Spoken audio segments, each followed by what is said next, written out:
Hello বন্ধুরা, সম্পাস ব্লগে তোমাদের সকলকে স্বাগত জানাই। তো বন্ধুরা, আজকে আমি চলে এসেছি তোমাদের কাছে আরও একটা রসালো রেসিপি নিয়ে। তো রেসিপিটা হচ্ছে রস বড়া। তো রেসিপিটা আমি আজ বানাবো বলতে পারো, আজকে আমার প্রথম হাতে খড়ি। রেসিপিটা আমি কোনোদিনই বানাইনি এর আগে।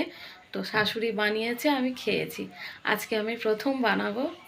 তো শাশুড়ি দিয়ে ভালো করেই শিখে নিয়েছি, ঠিকঠাকভাবে শিখে নিয়েই বানাবো। তোমরা চাইলে কিন্তু আমার বাড়িতে, আমার ছোট্ট পরিবারে তোমাদের সকলের আমন্ত্রণ রইল এই রসবড়া। তো চলো বন্ধুরা, আমি রেসিপিটা বানাই, তোমরা দেখতে থাকো আমি কিভাবে বানাচ্ছি।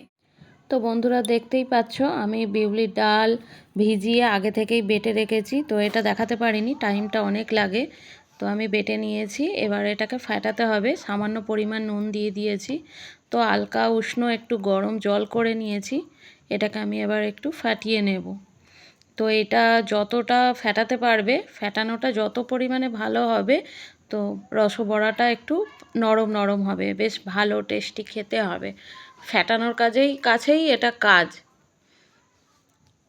দেখতেই পাচ্ছ আমি অল্প অল্প জল দিয়েছি। তো এটা ব্যাটারটা খুব বেশি পাতলা হবে না, খুব শক্তও হবে না, দেখতেই পাচ্ছ। তো আমি এখানে জল বসিয়ে দিয়েছিলাম, তার মধ্যে আমি চিনি আর এলাচ একটু দিয়ে দিয়েছি। চিনির শিরাটা বানিয়ে নেব।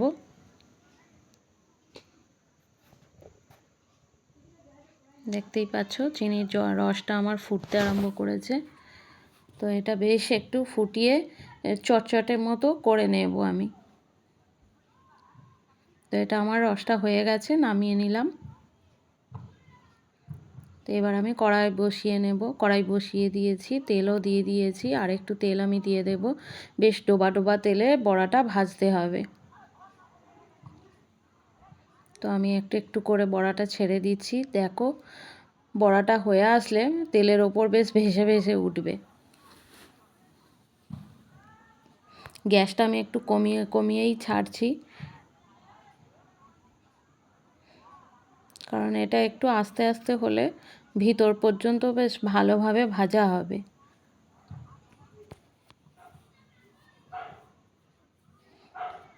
দেখতে পাচ্ছ কীরকম ভেসে ভেসে উঠছে তেলের ওপরে।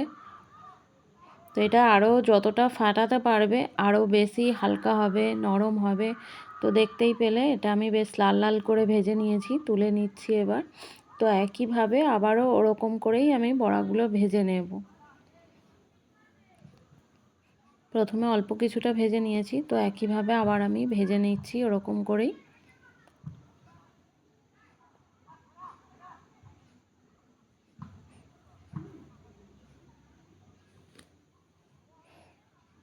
তোমরা যে যেমন পারবে, যেরকম আকার দিতে চাইবে, ছোট হোক বড় হোক, তোমরা বানিয়ে নিতে পারো এরকম।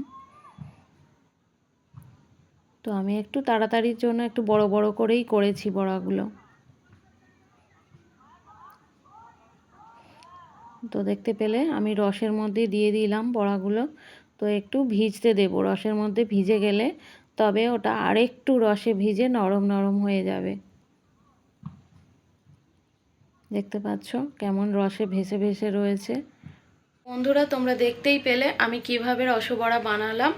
তো আমার ভিডিওটা ভালো লাগলে তোমরা অবশ্যই আমাকে সাপোর্ট করো, আর লাইক কমেন্ট শেয়ার করো, একটা সাবস্ক্রাইব অবশ্যই করে যেও।